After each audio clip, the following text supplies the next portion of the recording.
I was coming home after work when I received a call on my cell phone. I answered the phone, and it was the police on the other end. I was told my husband had been injured in a fire. I was puzzled. My husband said he had a meeting with someone from work today. A fire? Where? It couldn't have been at home, could it? With that in mind, I rushed home and found the house safe and sound. I was relieved, but there was no time to calm down. I rushed to pick up my sons and left them with my friend.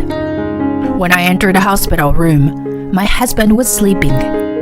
His burns didn't look too bad for a fire. His doctor told me that it would heal in a few weeks. They said it was the broken bones that were the worst.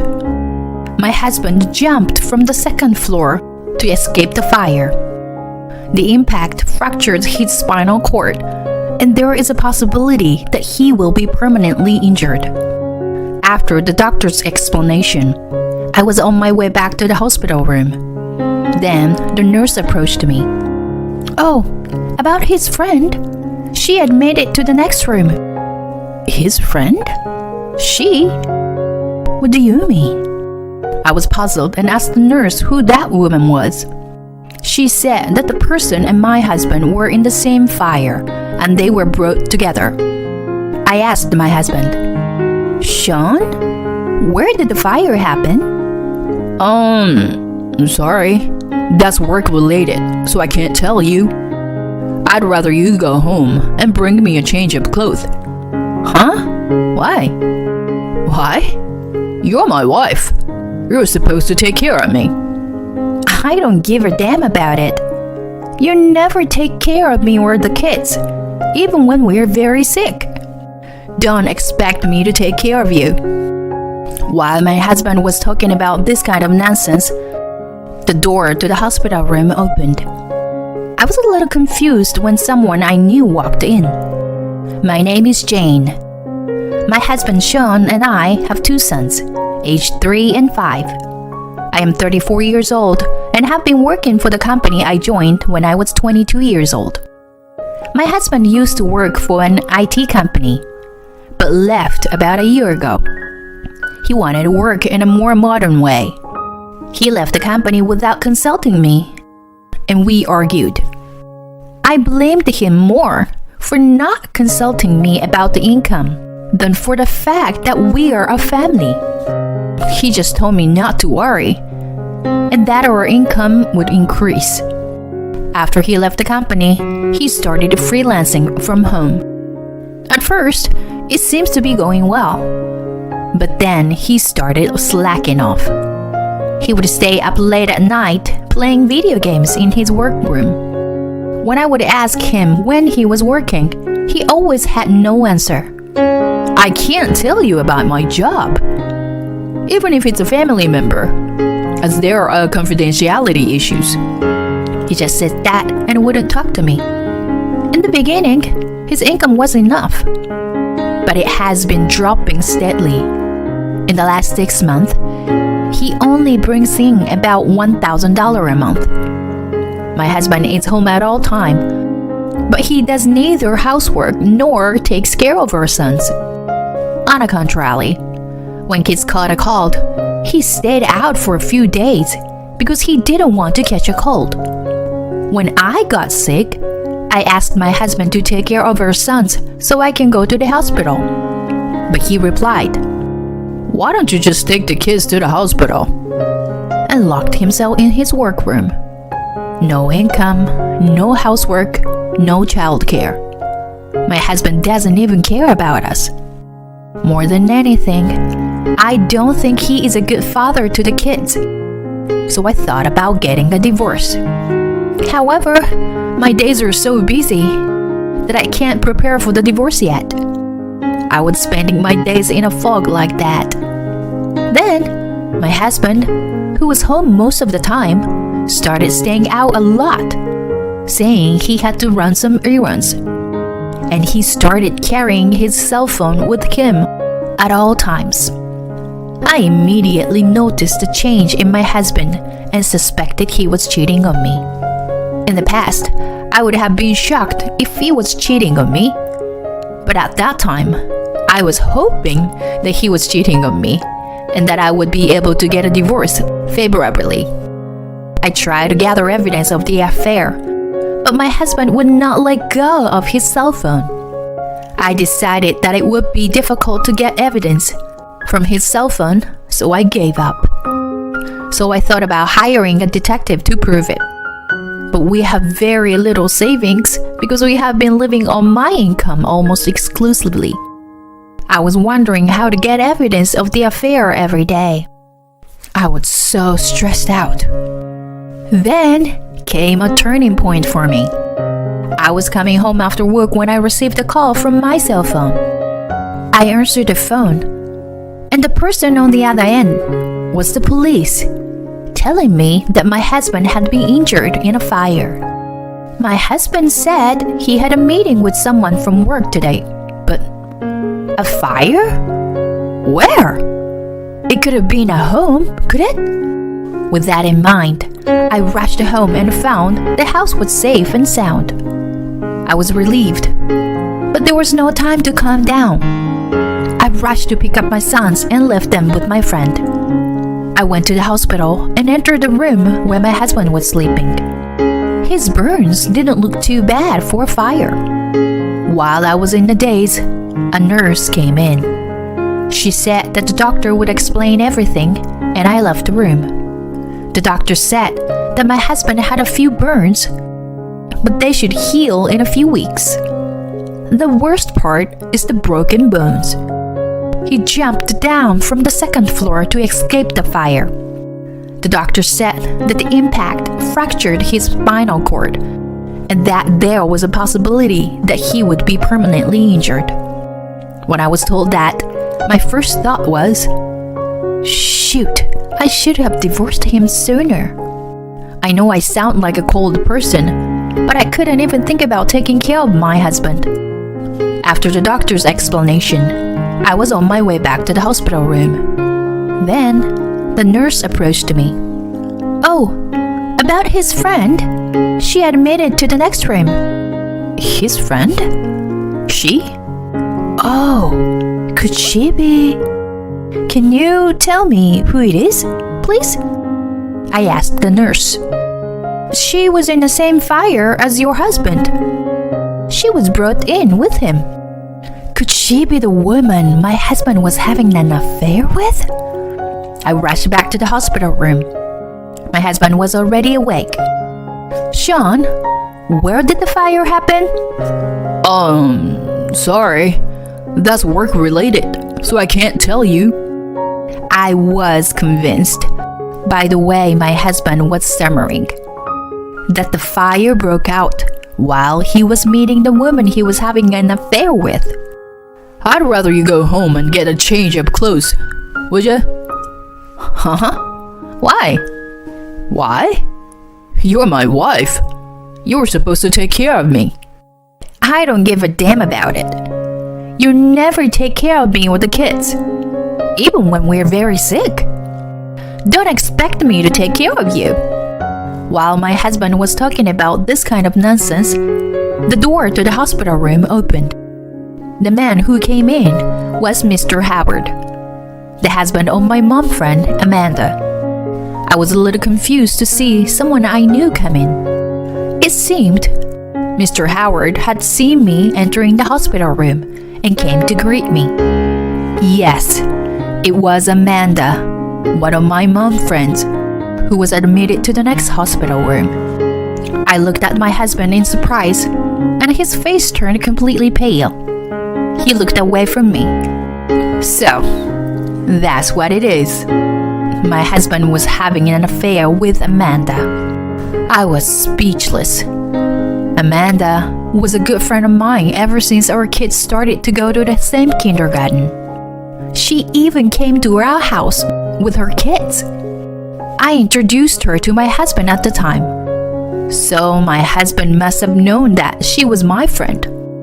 I told Amanda that my husband had been cold lately and that I suspected him of cheating on me. She had a serious look on her face, nodding her head and listening to me. What the hell was she thinking? Was she going to figure out how much I knew about the affair? I suppressed my desire to beat my husband and Amanda up and question them right there. Instead, I greeted Mr. Howard. You must be Amanda's husband, right? Your wife has always been a great friend to me. Oh, yes. I'm sorry. I'm a little confused here. I just heard that your wife and my husband were in the same fire. My husband won't tell me where the fire happened, and do you know anything about this? Asked Mr. Howard. Then he glanced at my husband and said to me, So, your husband was also in the fire, right? My apology. The fire happened in my house. What? Really? Was that your house? I had no idea my husband was there. When I looked back at my husband, he hid under the covers. Well, Jane, I think I need to talk to you. Do you have a few minutes? Yes, I was going to ask you the same. I had a pretty good idea of what Mr. Howard was going to talk about. We went to a cafe near the hospital. He told me that he was gathering evidence. One day, he had looked inside Amanda's cell phone and found something. There was a picture of her and my husband, looking like they were in love. Mr. Howard said that he had also asked a private detective to keep an eye on Amanda and collect further photos of the affair. I also told Mr. Howard that I had suspected that my husband was cheating on me for a long time, and I had no idea who his affair partner was. When I told Mr. Howard that I was going to divorce my husband, he agreed to help me. 2 days later, Mr. Howard and I headed for the hospital together. My husband and Amanda were still in the next room to each other. But Amanda came to my husband's hospital room as if she thought nothing had been discovered. Thank God, Amanda! You look well. I came to see you the day before yesterday, but you were on the bed rest, so I couldn't talk to you. How do you feel? Are you alright? Yes, I'm okay. I broke my shoulder, so I have to rest for a while though. Yeah, that's tough. I hope it heals quickly. You'll need money from now on, right? Huh? Well, yeah. The kids are still small, so... That's right. You have to pay child support, right? Get well soon, Amanda. Good luck with the job hunting, too. Amanda didn't know what I was talking about and was confused. Hey, what are you talking about? I hope you brought my change of clothes, did you? Of course, I didn't. What? You're really useless. Didn't I tell you the other day I wouldn't take care of you anymore? I brought you this today.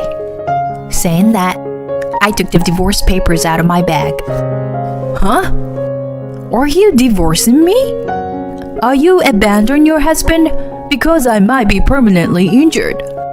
No, it wasn't because of the injury. The day you were taken to the hospital, you said you had a business meeting. Then, why were you at Amanda's house?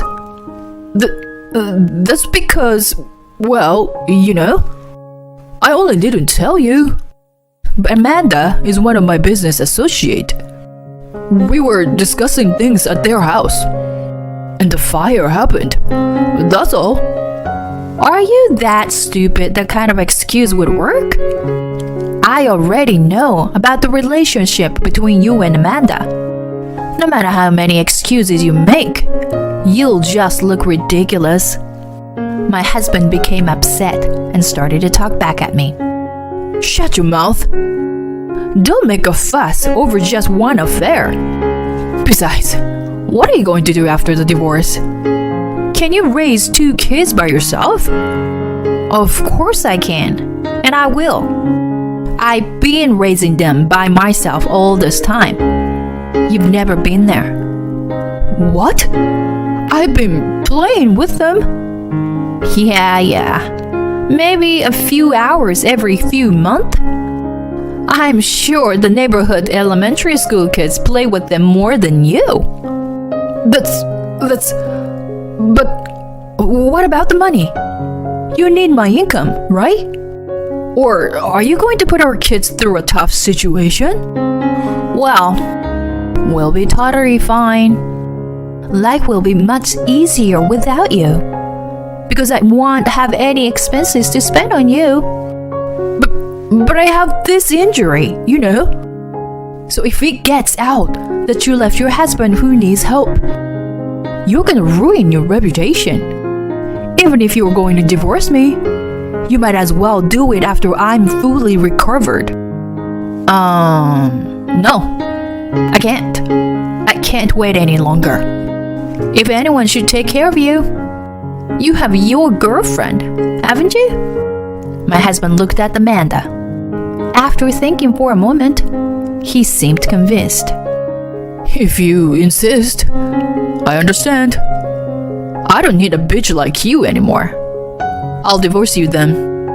Hand me the documents. My husband reached out to grab the divorce papers.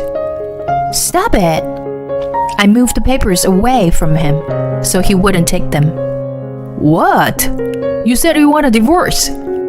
We haven't discussed alimony and child support yet. Are you crazy?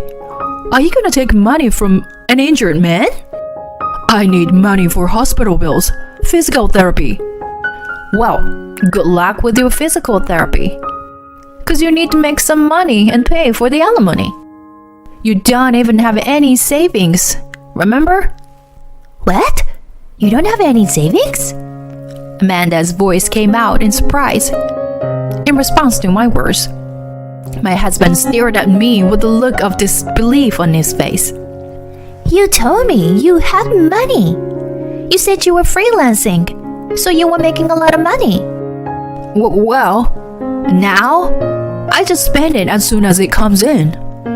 Money accumulates in no time. My husband was desperately trying to make excuses. In reality, his current income is less than $1,000 a month.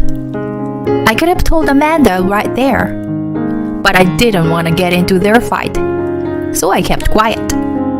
Anyway, my husband agreed to divorce me. I've already decided on a lawyer to consult regarding alimony for the affair.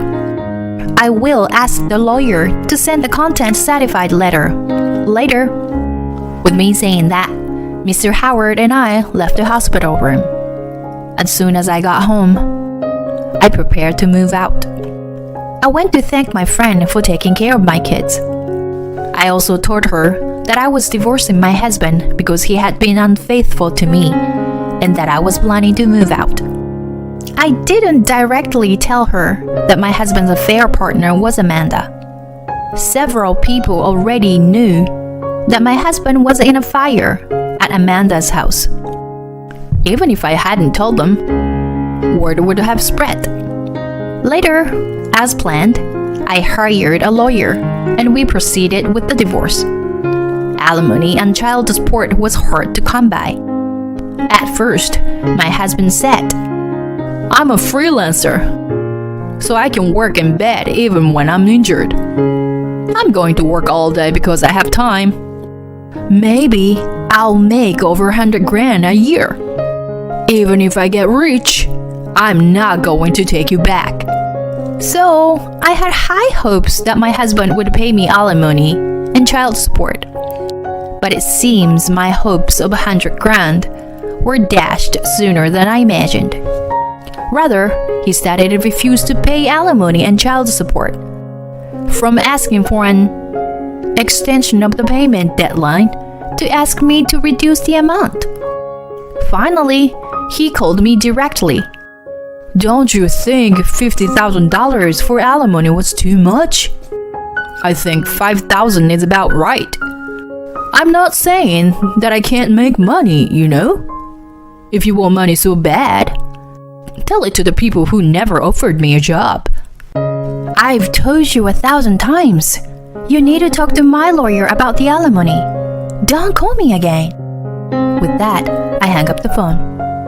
And then, the lawyer told me, my husband, that if the discussion goes on too long, we were going to divorce settlement. My husband was freaked out and accepted my terms. Things went smoothly from there. The divorce was finalized with alimony and child support, paid in one lump sum. The Howards also divorced, and Amanda didn't get custody of the children. After my sons and I moved closer to my parents' home, I heard from a mom friend that my ex-husband and Amanda remarried. Seems like they were living in the house where the fire happened. I heard that my ex-husband walks with a cane, and Amanda had shaggy hair and always looks gloomy. They say that the two look like an old couple, even though they were both still in their 30s. My ex-husband got into debt for alimony and child support. Amanda is owed child support for her 3 children. The two of them together must be in quite a bit of debt. But I don't feel sorry for them, because I reduced his bill to my husband quite a bit on the condition of a lump sum payment. I am happy to finally leave my ex-husband.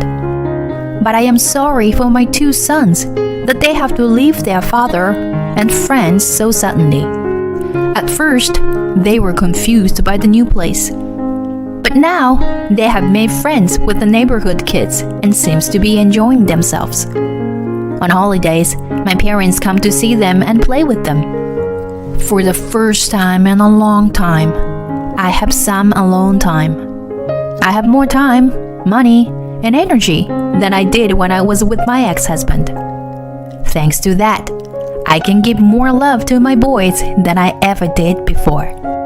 Thank you for watching till the end. Please subscribe to our channel if you like. See you in the next video.